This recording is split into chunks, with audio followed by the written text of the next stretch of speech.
Hello everyone, welcome to Talking Games. Just finished West Ham 2, Southampton 3 at the London Stadium. West Ham started the match, 1 win in 6. Poor form. They finished the match, 1 win in 7 now. A defeat to the Saints, and they deserved it. Southampton deserved to win. We deserved to lose that game. That was dreadful. That was dreadful. From start to finish from West Ham, we had moments with flurries where we were on top, where we were the better team, where we looked like we were going to do something. But it wasn't enough. It just wasn't enough. Southampton they deserved that win today. Let's make that clear. I don't know where to start, to be honest with you. It felt like an important game coming into this. The next 3 games felt important to me. Southampton, Watford, and then Crystal Palace. It felt like 3 big games that was going to sort of give us an indication of what our aims and possible achievements are for the rest of the season. If we want European football, I felt we needed a minimum of 7 points. Well, we can't get that now. 6 is maximum up for it. And I'm not confident for the Watford game at all for various reasons. We'll deal with that in the Watford preview. But today's game, it just wasn't good enough at all. Too many players not good enough. It's going to be a difficult review to do. But anyway, it took 8 minutes. It took 8 minutes for Southampton to score. And we just didn't start well at all. We started slow. We didn't look up for it whatsoever. 1-0 after 8 minutes. It was a good goal from El Yunusi. It was a really good finish as well. But it was just one of them. We thought, here we go. And here we go is sort of like the theme for this game, if you like, because I thought we played well against Tottenham. There was a little bit of positive to be taken from that game. We got beat by a better team on the night. That was it. And the injuries was against us. We just didn't quite have enough ready for that Tottenham game. But that feels like a one-off. This Southampton game feels like a continuation of what we've seen in various games so far this season. Recently as well, Wolves, Burnley, Brighton. In these games, we're just not good enough. We are bang out of form at the minute, and there's too many players bang out of form as well. It was a difficult ground to get to today, the London Stadium. The home fans that made it there wouldn't have got there easily, and we've served them up that. It was just dreadful from start to finish. But Southampton 1-0 up, and it went in half time 1-0, and there was 2 positives to take from it. I felt one, that Antonio was on the bench, and 2, we were playing we were playing Southampton. A better team would have been more than 1 goal up against us after that first half. We were absolutely dreadful. We couldn't do anything. We were lacking creativity going forward. Whenever Southampton come forward, it looked like they were going to carve us open if they wanted to. It looked like they were the better team. Luckily, their time wasting, while it frustrated us, and it was annoying, it was good game management by the Saints, but also I actually thought the time wasting from Southampton early doors, particularly Fraser Forster, that was hindering them more than us. I was almost pleased Southampton were time wasting because it meant less watching West Ham. I actually thought, glad, please time wasting first half so we can get in at half time and sort this mess out, because it was a mess in the first half. Just too many players not good enough tonight for West Ham. Then the second half come out, 2 changes from Moyes at half time. Happy days. Good to see that Moyes being reactive. I will be honest, didn't want to see Vlasic taken off. I thought Vlasic looked all right in the first half. I actually thought he looked the brightest out of him, Benrahma and Fornals. I don't mind admitting it. The subs came on and had an impact and stuff, so clearly Moyes got the substitutions right. At the time, though, I thought Vlasic was the wrong player to take off. But they had an immediate impact. Mikel Antonio with the goal to make it 1-1. Corner from Jared Bowen. And I thought his corners were good. And this is what was frustrating in the first half. Even our set pieces in the first half, I thought deliveries was good. I thought the deliveries were getting whipped into that 6-yard area. A decent bit of pace, a decent height. But Fraser Forster was the most uncommanding goalkeeper of his area I've ever seen. Yet he was punching everything. And when I say punching it, not with any sense of conviction or anything. He looked the most nerve-wracked goalkeeper I've ever seen at dealing with crosses. Yet he was getting free punches. He was just happily diving out, punching it. No one challenging him whatsoever. Even that is frustrating. If you're sort of going to be poor in open play and stuff, at least make things like your set pieces count. We weren't. Second half, bang. First one comes in. We actually have to thank Fraser Forster. Antonio's standing on his toes, but while the ball is coming in, Fraser Forster pushes him, which pushes Antonio onside. Dawson heads it. Antonio flicks it in. Brilliant. Bang. 1-1. Back in the game. It almost felt like we got let off with it a little bit. I thought, here we go. We're going to go on and make this count. We got off with it now. And I thought we looked all right in the second half at the start. I thought we'd come out with our tails up, with a little bit of grit about us. I thought, here we are. We've got a pissed off West Ham. And I wanted to see a pissed off West Ham. I wanted to see a reaction from us. And I thought we gave one early doors. And then when we scored to make it 1-1, I thought we kept going. But right now, we've got an improved West Ham. Here we go. And it didn't last long, did it? 61 minutes, so 10 minutes later, essentially, penalties given. It's a controversial penalty. There's no doubt about that. I think people watching this video, I think half of them will say it's a pen, half will say it's not a pen. It's one of them that will split opinions massively. The way I see it, if that happened to Antonio, if Benarek did that to Mikel Antonio, I'd want a penalty for West Ham. I don't think it's a foul outside the box. The rule is the free kick or penalty. The free kick is given where the foul first occurs. When Dawson pushes Broja, I don't think that's a foul. I think that's just a coming together, 50-50. They both sort of go in with their shoulders. Then they both start stumbling. I don't think that's a foul. Unfortunately, Broja is a little bit quicker than Dawson, a bit more upright. Dawson can't stay on his feet. Goes down, clatters into Broja. It's just clumsy from Dawson. There's not much he can do about it. He's stumbling and sort of falls and slides into Broja, taking his legs out. There's not too much he can do. But it's just bad defending, not just from Dawson, from Issa Diop as well. He went flying in. Diop went flying in on Broja, completely misses him. He steps out. Broja's bent away, one-on-one with Dawson, saying, come on then. He's confident. Broja's confident. I'm faster than you. I'm stronger than you. I'm going to take you on. And it works. It's just sort of poor defending from both of them, unfortunately. First Diop and then Dawson. Penalty. I think it's the right thing, if I'm honest with you. Like I said, I think if that was West Ham attacking, I would have wanted a penalty for our striker. Good pen from Ward-Prowse. Nothing Fabianski could do about that one, really. But 4 minutes later, right, and I will hold my hands up. The one thing I criticise Souček the most for is his lack of ability on the ball, if you like, or my perception is that he's got a lack of ability on the ball. Fantastic pass from Souček. Something we were missing for 89 minutes. The 1 minute we saw it was from Souček. Fantastic pass from him to Jared Bowen, gives him a chance, puts him one-on-one with Kyle Walker-Peters. Says, there you go, Jared, what are you going to do? Puts it in, delightful ball into Saeed Benrahma. Good run, good finish from Saeed Benrahma, 2-2. And I'm thinking, right, we've got off with it.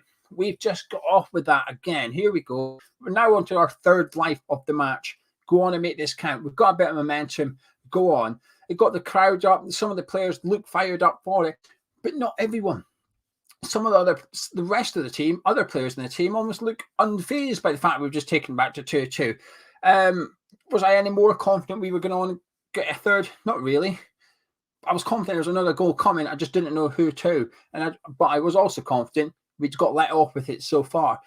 Did we deserve to be 2-2? Probably not. Did we deserve to be behind? Probably. Was Southampton doing enough to be ahead of the game? I don't think so. And if as a Southampton fan watching this, they're going to think I'm being harsh on their team here. I don't really care. I'm not in the mood for it. I'm a bit pissed off, as you can probably tell. I don't think Southampton are not that good a team. They were not that good today. And that's what's worse about this defeat. I've seen Southampton play better than that and not win games. Some of their players have had better games individually. That was a quiet game for Livramento. I've seen him terrorise team a week throughout 90 minutes. I thought it was quite quiet for Southampton today. They were missing quite a few players. I've seen Southampton play better. I don't think they look like a team that had 3 goals in them today, but they've scored 3. And I don't like to be that fan that says you only won because we were crap, but it feels like that today. Like I said, I think Southampton deserved to win because we were that crap. I think Southampton have won because of West Ham as well as because of themselves. And like I said, I hate saying that, and I don't often say it, but it had that element about it. I mean, their goal, though, to make it 3-2, unbelievable free kick by Ward-Prowse. Absolute beautiful free kick. In it goes. Just touch it, Benrahma. There you go. Beat your man. Beat Souček. Just touch it. And it goes into that bottom corner. The delivery is on a stamp. You could not get a better free kick than that from Ward-Prowse. The touch from Benrahma is fantastic as well. Fabianski's just got absolutely no chance. Into the bottom corner.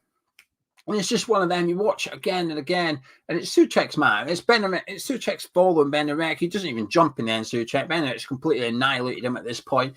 Dawson's in front of him, can't get high enough. And it's just one of them. You just hold your hands up and you think, what is going on? What is going on? In the end, the game was decided by a moment of pure footballing ability by Ward-Prowse. That delivery was just outstanding, and that's what separated the teams in the end. Like I said, I don't think Southampton were that good. that's what makes this one hard to take. They were not that good. I don't mind if all the players give 100% and we get beat by a better team. So be it. Tottenham, we played Tottenham in the Cup. I thought we played well, but all the players gave 100%. Tottenham were just better than us on the night. It happens. All right, fair enough. There wasn't too much we could have done more. But tonight, I'm not feeling like that. I don't feel like that. That team, that Southampton team, were there to be beaten, and we have lost because of us. Not because the Saints were better than us, but because we were worse than them, separated by a moment of genius from James Ward-Prowse. It was just poor from us. From start to finish, it was just poor from West Ham. And I know people say, well, hang on a minute, look where we are in the league, blah, blah, blah. Yes, but we're heading down the league. We are sliding down the table. To make it worse for us today, Arsenal won convincingly away to Norwich. Tottenham have won convincingly at home to Crystal Palace. Give it a few games, there's going to be quite a big gap between us and the top four. Are we the fourth best team in the league? No, we are not. But the manager has spoken above his aspirations, and this is even a long-term thing. I'm talking about the 90 minutes only against Southampton. We were dreadful, just not good at all. I'm aware we're missing a lot of players, but I'll tell you what we're not missing. We're not missing any strikers. We're not missing any wingers. We're not missing any attacking midfielders, and we're not missing any centre midfielders, Yes, defensively we're missing players. So to some extent, I can almost accept the defence not being good enough. That is not our first team centre-backs. That is not our first choice left-back. I can accept them not being up to standard. To some extent, they're not meant to be. That is not Creswell, Zuma and Ogbonna. But what I can't accept is our attack not creating chances. That is our... Moyes has everyone available to him today in terms of the final third and the middle third of the pitch for West Ham. That was not good enough. We didn't test Fraser Forster enough whatsoever. Barely create a thing in the first half. Even the second half, we weren't that good. We just were not that good at all. We were chasing the game. Southampton were desperate. The Saints were desperate. They were, from the 9th minute, they scored in the 8th minute. From 9 minutes on, in the 9th minute, Fraser Forster had been warned for time wasting. They were trying to kill the game, trying to slow it down at every possible opportunity. And why not? When you're in that position, which is just above their relegation zone, these points are massive to them. And that got a decent gap. They're probably looking, a few more points on the board, and they'll be all right for the rest of the season. So it's a big win for them. It's a good win for them. 1 win in 14 away games until today, I think, for Southampton. So it's huge for them to win away from home. Get some form going, get some goals in the team as well. They haven't scored 3 goals in the league this season. This is the first time this season Southampton has scored 3 goals in a game as well. Like I said, they were tiny. We had them on the ropes. They were sort of panicked, anxious, nervous. We saw slight individual errors from Southampton where nerves crept in. They were making mistakes for us. We just didn't do anything. We didn't even threaten them. The best chance we had was Southampton doing something for us.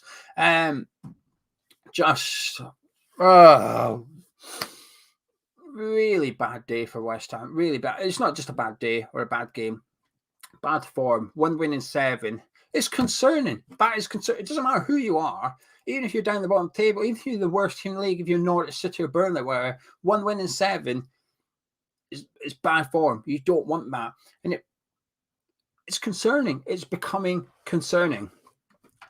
If we didn't, luckily we've got the Europa League because that's a positive. That's going to be unaffected by our form, providing we turn it around. We've got the January transfer window coming up as well. But anyway, individual performers. Well, there wasn't many, was there? Rice, I'll be honest with you, I thought Rice looked good. He looked like the best player on the pitch again. He was even the best version of Declan Rice we could see. Yeah, he still is the best player on the pitch by a mile. But stupid yellow card. That was a stupid booking for Declan to get today. Didn't need to make the tackle or the foul. Gets the yellow card. Now suspended for the Watford game. And boy, I am dreading that game without Declan Rice, because when you've got Declan in your team, you feel like you've got a chance. Give the ball to Declan. We'll push us up the pitch. He's the one player that actually not only has Declan Rice got ability, right? I thought Declan Rice has got a set of bollocks. And I think sometimes today we are missing that. Some of the players, they don't fancy it. It feels like they don't fancy it. That they'd rather just stand there and let the players do the work. Whereas Declan's actually running around trying to do everybody else's job. And we are going to miss him hugely against Watford. I am dreading that game. As soon as Rice got booked, I thought, oh no. The game against Watford just got 10 times harder. like I said, best player on the pitch today for us, and he still wasn't at his best. I don't know if that's a compliment to Declan Rice or a dig at the rest of them that he had to play with today. And that tackle was born out of frustration with the rest of the team. You could see he's pissed off playing with that lot today, and not for the first time, because he's just better than everybody else. And he must almost feel like nobody's trying at some point, because they can't be that bad, surely. I thought Jared Bowen looked good. A little bit lost to some extent as a striker. I thought when he's up against Benarek and Salisu, two big centre-backs, and we kept crossing it. I don't know why. In the first half, we kept crossing the ball to Jared Bowen, despite him being up against two really big centre-backs. Looked better out on the right, unfortunately, because I was hoping that Bowen would be a short-term solution as a striker. It's only one game you were judging on in the league, but not off the bat today. But he still played well. I thought Jared Bowen still played well. Defensively, though, I thought we were all at 6s and 7s today. Masuaku was Masuaku. I don't get why Moyes included him. And I think Moyes has made a mistake including Masuaku today, actually. I thought it before the game. I'm thinking it after the game as well. And it's not like he doesn't have options, okay? It's not like he doesn't have options. Against Tottenham, I felt Moyes, to some extent, didn't have much option other than play Masuaku, unless he went to gamble and play someone like Elise, a centre-back, and move Johnson over. But today he did. Went to a back four. Soufal's back in the team now.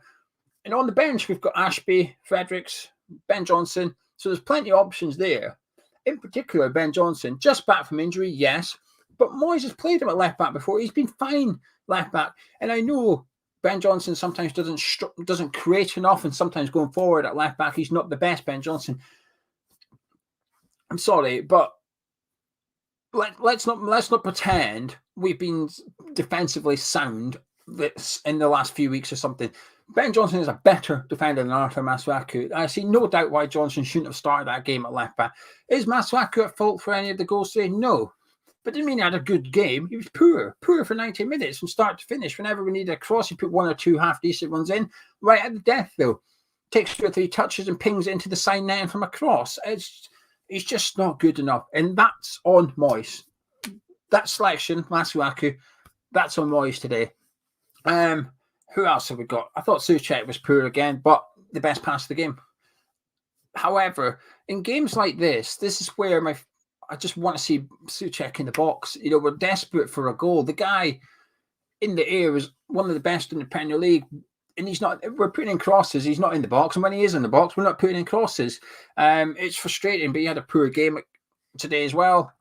I think the first half, the first 45 minutes, I thought Benrahma was crap. Fornals was crap. I thought Vlasic was okay. I thought he was better than the other two. Unlucky to come off ahead of those two, but I get why he's done it, because Benrahma does have that sort of X factor sometimes. Benrahma can turn up and produce something. We've not got any evidence from Vlasic yet that he can do that. Fornals we have in spells, but it's as and when, really, isn't it? It's not consistency. So I guess Moyes has just got more faith in Benrahma doing something. Justified. He scored the second goal of the match.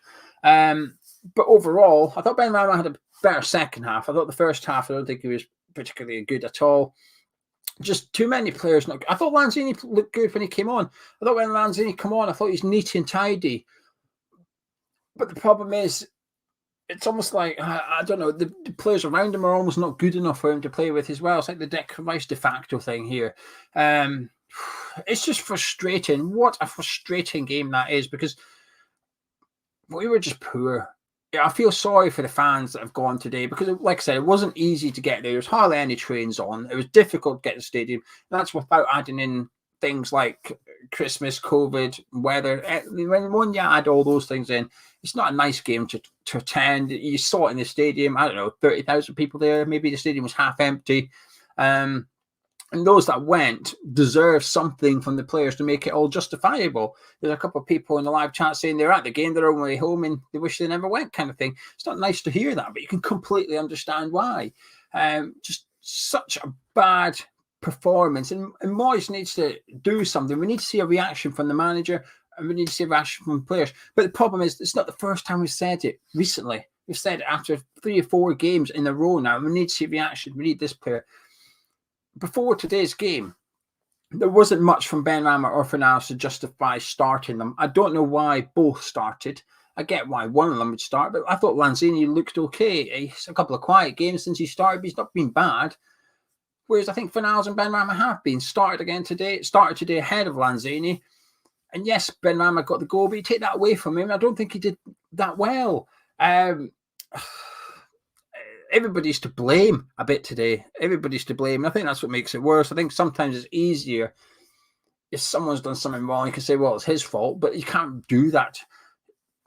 For their goals, different players contribute to their goals. I think Moyes got some of his team selection wrong today as well. Antonio come on off the bench, got a goal, thought, brilliant. There we go. Reaction from Antonio. That's what we want to see. But then 10 minutes later, Jared Bowen chased the centre-back down. He passed it to the other centre-back, and Bowen's pointing to Antonio to go and close the other centre-back down. And Antonio's just walking over to him. And you think, what is going on? You've literally just come off the bench. How? I don't know. Without Bowen and Rice, we'd be terrible at the moment. Them two are the highlights and the positives for West Ham United at the moment. Right, I'm going to disappear in a minute. Gonzo's been at the game. Be interested to see what he thinks. We've got videos to do tomorrow and stuff as well about the game and about the Watford game. Like I said, the problem is this game doesn't just... Sometimes after full time, it's like, right, bad result. Let's look ahead to the next one. Let's try and get going again. The problem is it's difficult to do that with the booking that Declan Rice just picked up in today's game. This game is going to impact the next one a lot more than usual because it's such a short turnaround. Watford obviously haven't had a game today because of COVID in their camp, so we'll wait and see just how bad it is and who's got it as to how strong their team is to play West Ham on the 28th. But as it stands, not a happy hammer, and I am dreading the game against Watford because of that performance, out-of-form players, the manager to some extent, and Declan Rice being booked. There's not much positivity things happening around West Ham. The January transfer window's just round the corner. The owners have got to get their checkbook out, and Moyes has got to get the recruitment right. Otherwise, this could be a very bang average season all of a sudden for West Ham, and that's not a bad thing. If you look back at years gone by, we've been in relegation battles. Stability is what we want. But after having a taste of European football, you want more of it. And Moyes keeps saying that's what he wants to do. We're trying to attract players here to play European football. We're trying to keep a hold of Declan Rice. Playing like that, we won't get European football. Playing like that, we won't keep Declan Rice. Neither of those are a good thing. Right, I'm going to shut up and disappear now. If you enjoy this review somehow, drop a like, comment, subscribe to the YouTube channel. We'll have the Watford preview for you tomorrow night. Catch you in a bit.